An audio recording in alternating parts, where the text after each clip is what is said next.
Hi, and welcome to another segment of Unmuted. I'm Judge E.J. Russell, serving as your host. Unmuted is designed to inform and educate. Unmuted will feature a variety of guests, including politicians, community leaders, entertainers, decision makers, and others, addressing news-breaking issues and compelling concerns to the community and nation. If you would like to contact us, please send an email to unmuted@my.yahoo.com.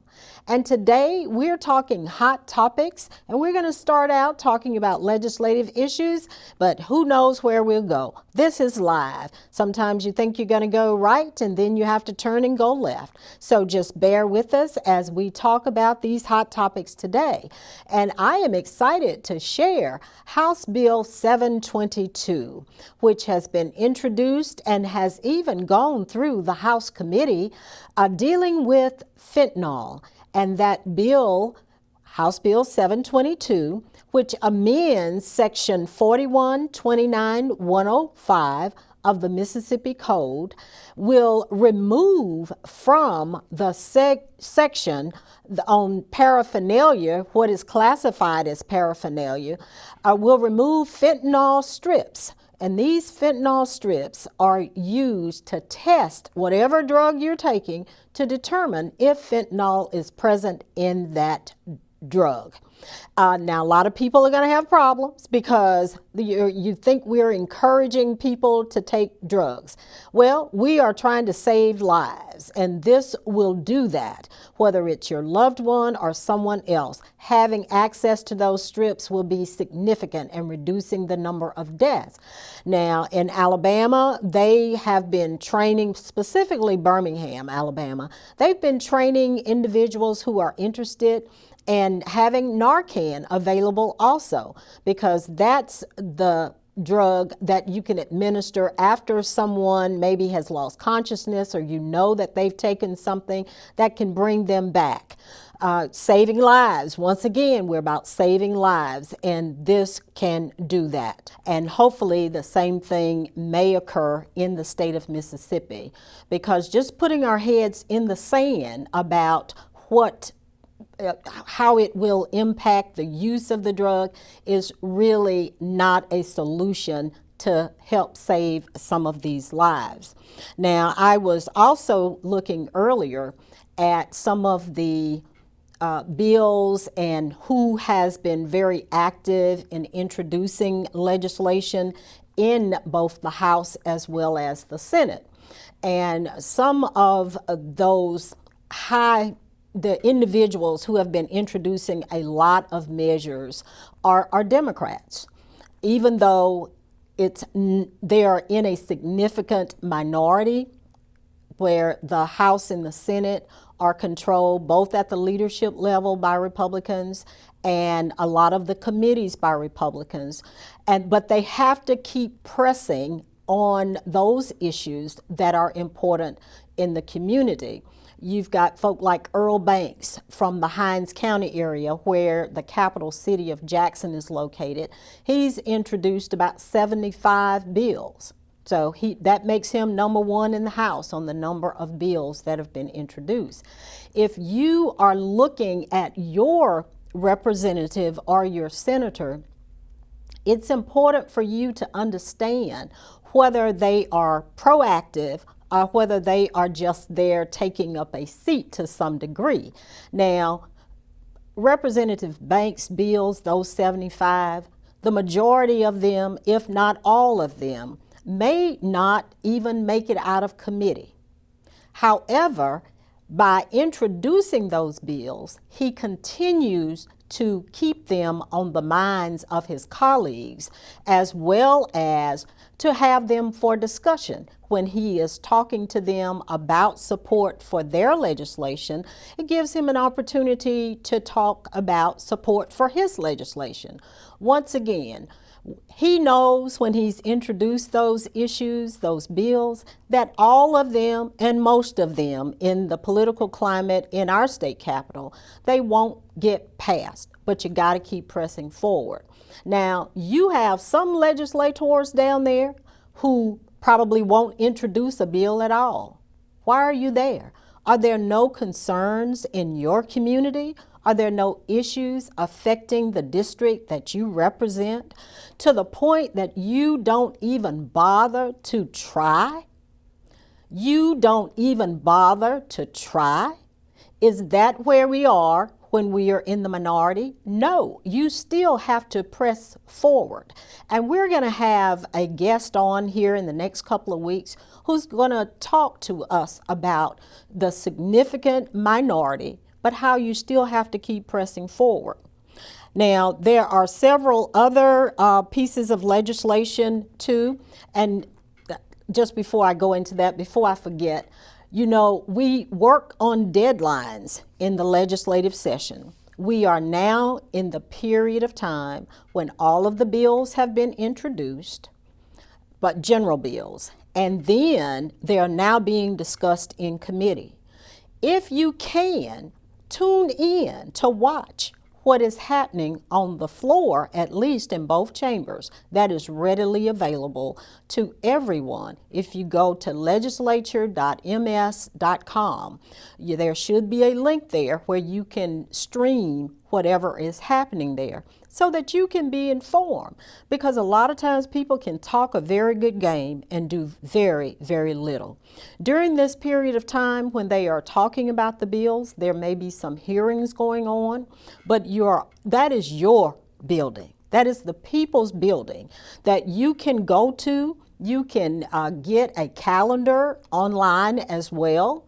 You can see what things are there for them to take up at this time, and they will take up a few bills during the committee process. Now that will be the next step when they start actually handling the bills on the floor. So most of them will be handled during that period of time. But when you have something that is as critical as the fentanyl bill, they went ahead, took it up as soon as it came out of that committee so that they could get it on its way to either conference or to the governor's desk. So look for those. We need to be participating in our citizenry so that we can say, I shared my opinion. I made my wishes known to my representative in the legislature on both sides. And I am trying to find here a piece where that House bill for the fentanyl is House Bill 722. I wanted to be able to share that with you. You can get a copy of that. You can pull it up online and read it there, but if you want a physical paper copy, you will have to go down to the legislature and they will provide you with one. If you go to the docket room, since this is a House bill, they will be more inclined to provide you with that copy.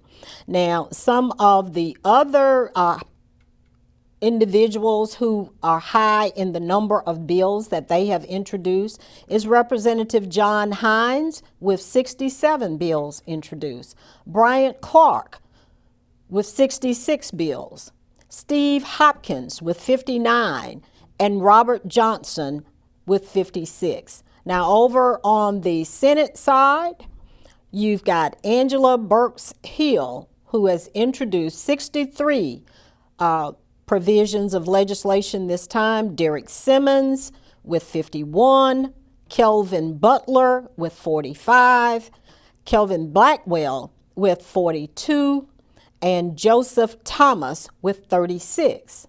Now, the name Kevin Blackwell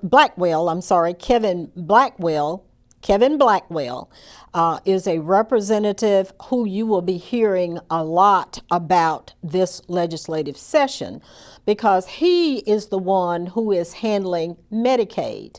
And Medicaid will be a very, very hot topic throughout the session. So if you are a loved one, once again, has issues, needs medical care, then you particularly should be watching, and reading what is going to be happening with that provision of law. The one that is going to be truly, truly hot is going to be on the postpartum.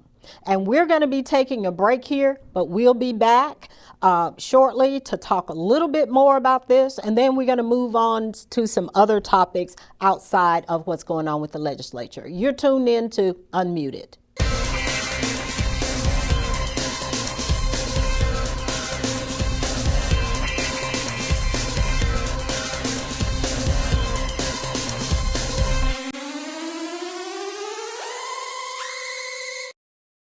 All right, welcome back to Unmuted. I'm Judge E.J. Russell, your host of Unmuted, and we appreciate you spending some time with us here today. Now, I've told you about some of the top legislators who have introduced a number of bills, but now I want to share with you, if you go down to the Capitol or if you go online and you want to see which committees are considered the big five or the big six on each side of the chamber, you have got Ways and Means. That's the Money Committee. Now, they have 169 bills that they have to address at some point during the legislative session. You have Judiciary B. These are House committees. Judiciary B, 165 bills. Education, 106 bills. Appropriations, 98. That is considered the funding bill. If you want to look at the difference between appropriations, which funds state government, and Ways and Means, which is the Money Committee, where they will pass for bond issues and things of that nature. So Public Health and Human Services in the House has 86 bills. If you move over to the Senate side of the Capitol, Judiciary B has 94 bills. Finance Committee has 60 bills. Finance in the Senate is the same function as Ways and Means in the House. The Elections Committee in the Senate has 53 bills. You need to watch these because this is where they can expand your access to voting or diminish it. So be aware that some things may change. Then you have appropriations, which has 30 bills. But in talking about bills that go through elections, there are usually some bills that will return and they may be what they call double referred. Elections and judiciary, where if someone has been convicted of a felony in the state of Mississippi, they lose their right to vote.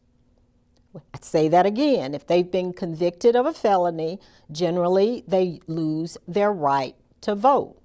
Now, in order to get that right to vote back, it has to come to the legislature for them to grant your suffrage back to the individual who is applying.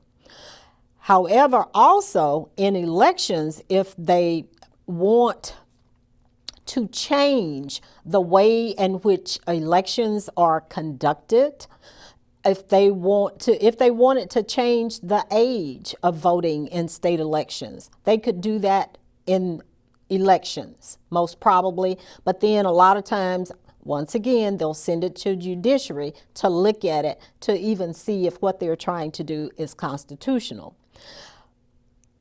When the Supreme Court gutted, I believe it was Section 5 of the Voting Rights Act, they put a lot of responsibility and accountability on state legislatures to regulate that, which in many instances caused problems. Things like you can't give someone a bottle of water if they are standing in line.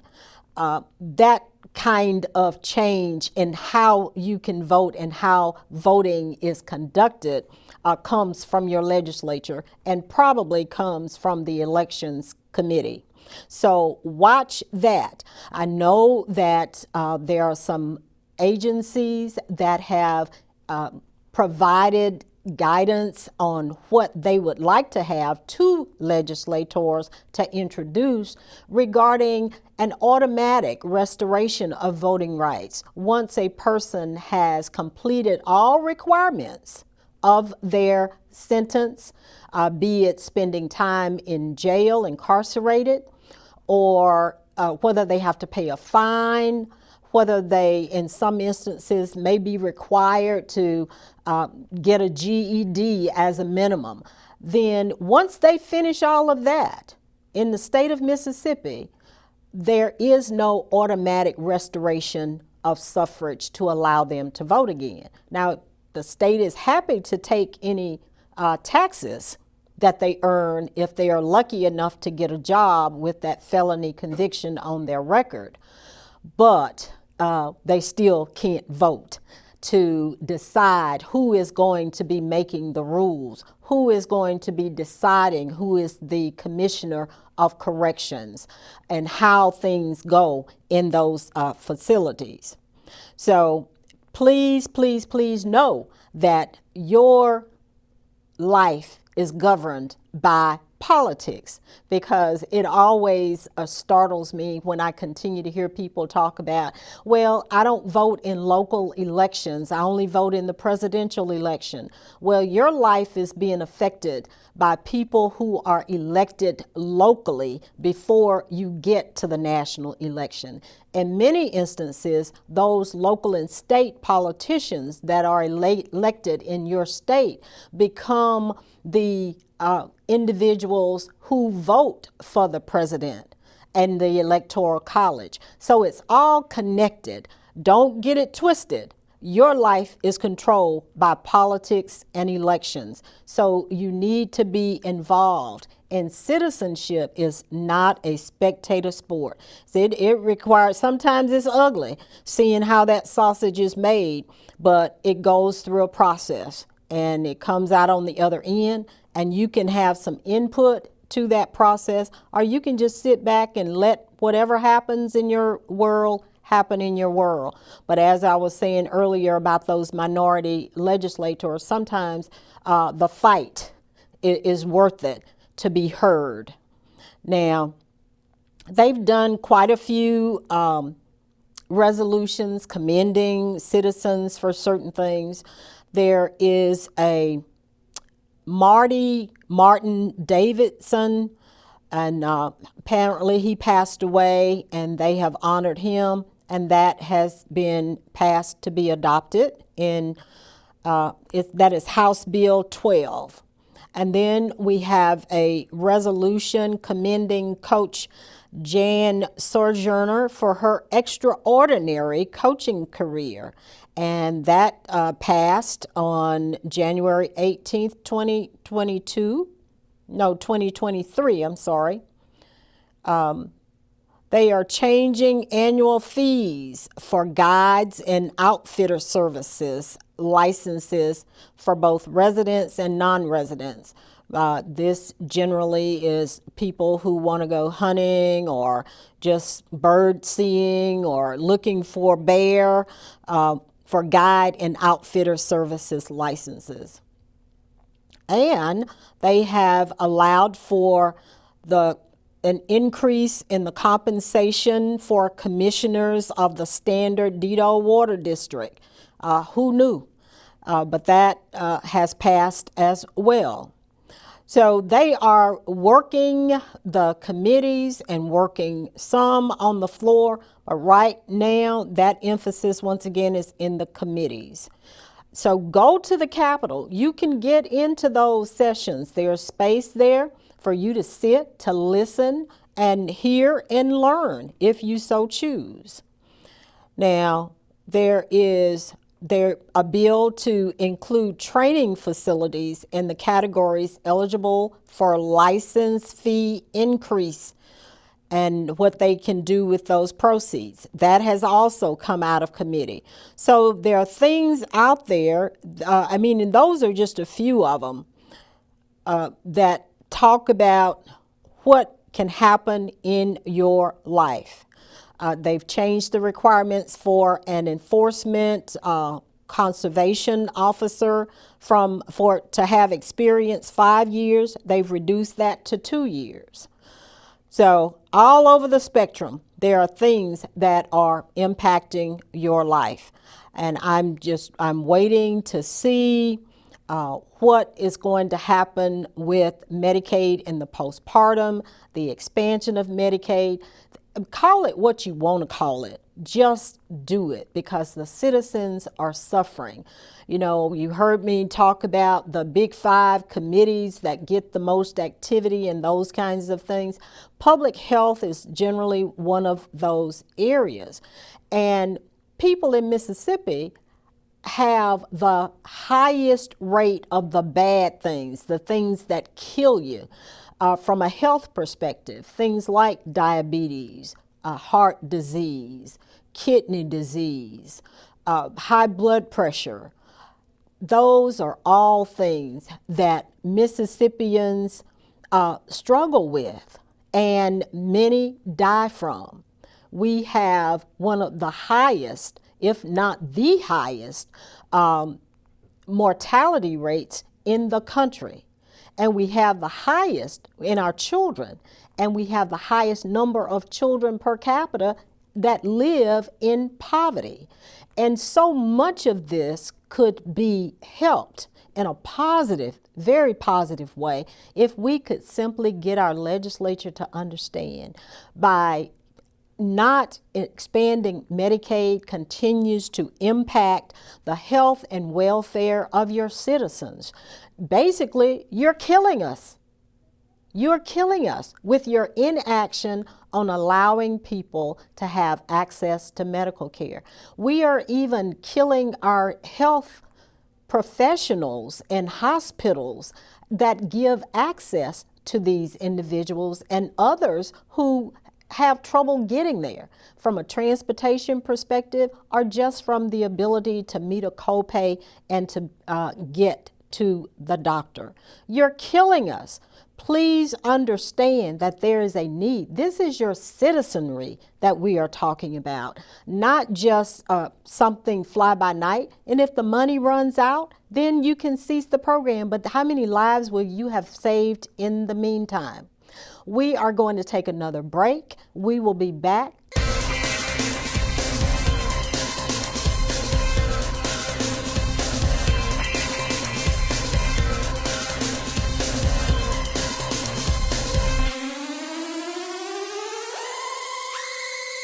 Welcome back. I'm Judge E.J. Russell, and I'm told that I was looking down too much and looked like I was sleeping up here while I was talking to you, so I'm going to do better this segment. Now, we're going to give you a little intro for an upcoming segment that will have to do with the Jackson Municipal Airport Authority. And I am forever confused as to whether the JMAA Board of Commissioners that governs the airport, I mean, the experience and the background with those commissioners. Also, I see sometimes that the Jackson Municipal Airport is called the Jackson Medgar Evers International Airport. So which is it? We're going to get some answers on that question. Maybe I'm the only one who is confused. But as an international airport, we are sorely lacking. Now, we've got a couple of spaces in the airport that sell, sundry items.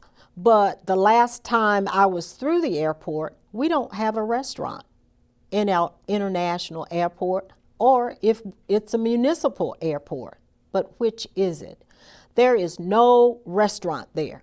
So if you have a layover of a couple of hours in the Jackson airport, there's nowhere for you to eat. You can eat chips and peanuts and that kind of thing from the, I think it's Pearl River, is the name of the sundry item place where you can get that in a soft drink.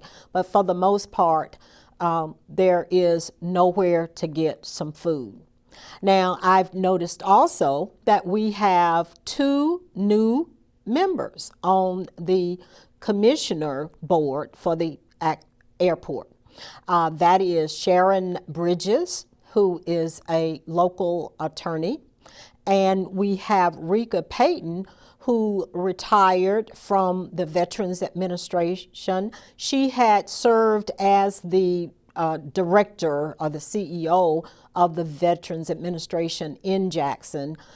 Then I know she was transferred to Birmingham for even a higher position there, but now she is back locally, and she is on the airport authority. So I'm encouraged with those 2 appointments.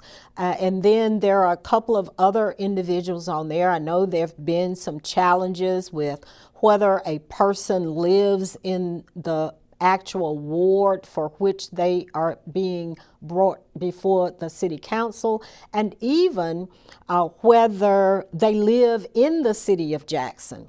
So we want to get some answers, and so we're going to be bringing someone in from the airport who can speak on those matters within the next couple of weeks. We are also going to go through a series of shows where we're going to talk about wellness and nutrition and diet, and you are what you eat. And if you eat fatty foods, if you eat all those foods that taste so good from these fast food restaurants, whether it's fried chicken or a nice steak from a sit down, or our fried catfish, which I dearly, dearly love on any given day, you are what you eat. And you're going to be sluggish and those kind of things. But we're going to talk to a nutritionist who can help us maybe have some good flavors from foods that are not necessarily fried and baked in butter and all of those unhealthy kinds of things. We don't need for you to necessarily go vegan, but we need more green in our diet. We're going to talk about mental health because a lot of stuff is going on. Now, we were a little crazy before COVID, but we've been real crazy during COVID and after COVID. We have too many juveniles out there who are taking care of themselves, living however they can survive. And we're going to talk about that and how it's contributing to mental health, how it's contributing to our crime. And some of the stuff that is going on in our community is just it's blatant. It's almost like Wild Wild West. One person pulls a gun and 20 others pull a gun because everybody feels like they need to have a weapon. But we are dying. We are losing our community because I believe as of day before yesterday, we already had 9 murders in this city, and we wonder why. And most of those crimes are committed by young folk. We're going to get some folk in here to talk to us about mental health and how it's impacting that crime rate. We're also going to have someone to come in to talk to us about policing in this city. Are we really doing community policing, especially when we are low on our numbers, but nobody really wants the job in the city of Jackson? Because every time you hit the street, of course, you're taking your life in your hand if you're law enforcement. But from my perspective, we want to talk too about the attitude of serving and protecting. We're going to talk about your physical health. We need to get moving. I'm a prime example. I sit 90% of my day. That is not good. So even working out may not be all that one has to do to combat the effects of too much sitting. And many of us are sitters. You don't think about it. You're at your computer, you're doing your work, you leave your computer, you go sit in a meeting, and all of those kinds of things. But we are going to be covering the gamut, still heavy on the politics, but just wanted to give you some ideas of what you may be missing if you don't tune in to Unmuted. And we are generally live every Thursday at noon, high noon. So we want you to tune in to us, and we'll be sending the links out so that it's very easy for you to get to our show. And you can listen, and you can send us an email, make recommendations. You can text to 601-214-3702. Text to 601-214-3702 and give us ideas why you think it's a worthwhile topic for us to take on. We're also going to have someone on to talk to us about Greyhound bus station, or Greyhound buses, because we don't have a station that I'm aware of in the city of Jackson. So people have to kind of figure out where they can get on the bus, and that's a real critical thing for students who use buses a lot to get home, to get back to school here in Jackson, going between places like Michigan or Illinois, Texas, Dallas, and Houston. We need to figure out what's going on with the Greyhound bus situation. You know, do they put you out on the street? Are they moving around in the city? I've heard all kinds of stories. So we are searching for someone who can bring us some information, some facts that we can live on. We want to talk about Jackson Water and where we're going with that process, and are we making progress? I saw on the news myself this morning, some gentleman was talking about the fire hydrant had been running continuously for over a year. That kind of thing is unacceptable. We want to talk to somebody about doing business in the city of Jackson and what's going on with permits, because your permits run out, but you can't seem to get a permit renewed with the city of Jackson in a timely manner. It takes weeks, if not months, just to renew a permit. I wonder how long it takes for a new permit. So we've got some burning issues. We want to know the answers that can help us to build some solutions. We want to talk about what's going on with the detention center, what's going on with the jail. So there are a lot of issues that are burning, and we just want to bring you the facts, and that's what Unmuted is all about. We are here to inform our audience and to educate our audience so that you can ask your leadership what you can do to help formulate a solution.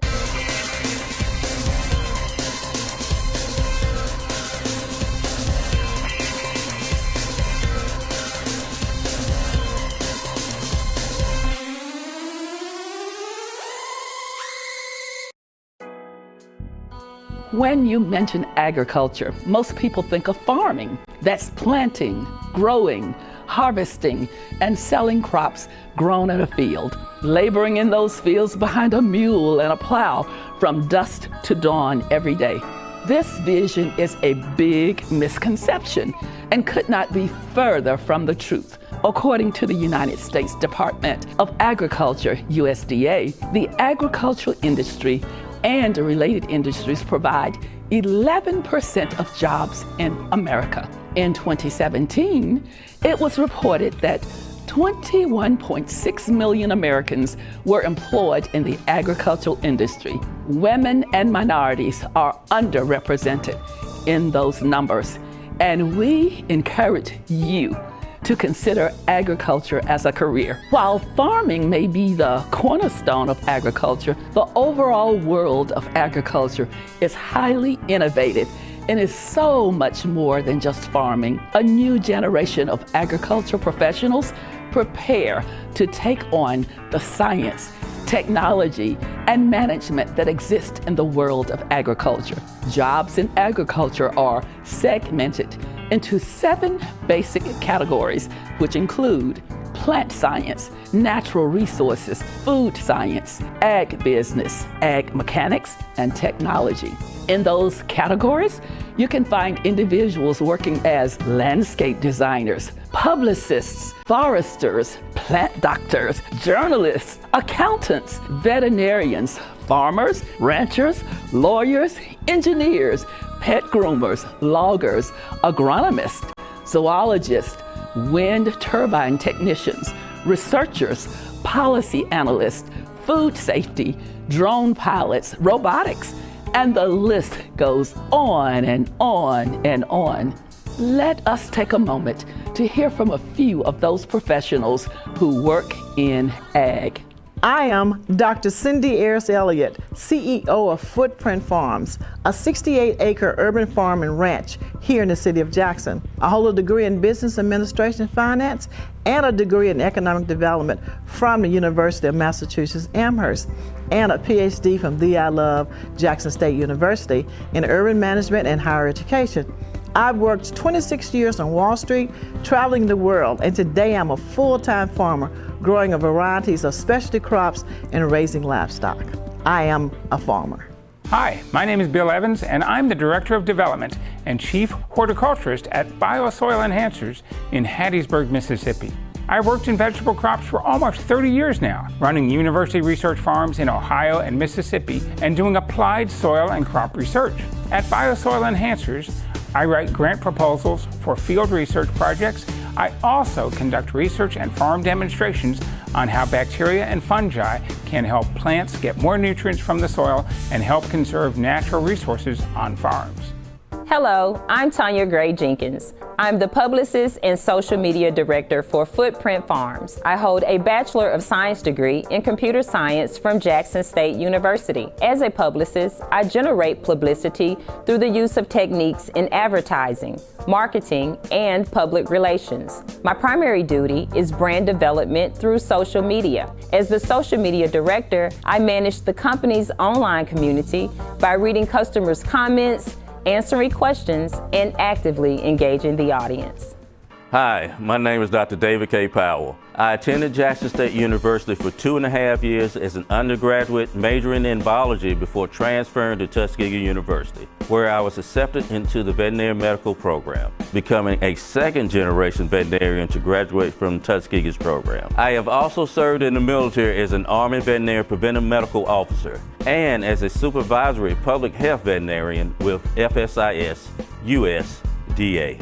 My name is Dr. Kara Woods, and I serve as the research analyst at the Socially Disadvantaged Farmers and Ranchers Policy Research Center that's housed at Alcorn State University. I have a PhD from Tuskegee in Public Policy and Development. I manage all the research that's funded at the Policy Center to make sure that farmers get what they need in the Farm Bill. Hi, I'm Captain John Martin with the Jackson Fire Department, and I do social media marketing. Social media is an essential component of farming because social media closes the gap between farmers and consumers. Social media marketing helps bring awareness and visibility to surrounding communities and abroad. Your average produce will have traveled at least 1,500 miles before entering your local grocery store. Social media marketing allows consumers to be informed and access better quality food in their local vicinity. Wow. It's so amazing seeing people connect and interact with local farmers via social media. As you can see, agriculture offers endless career possibilities with endless opportunities for exciting, fulfilling, and profitable careers.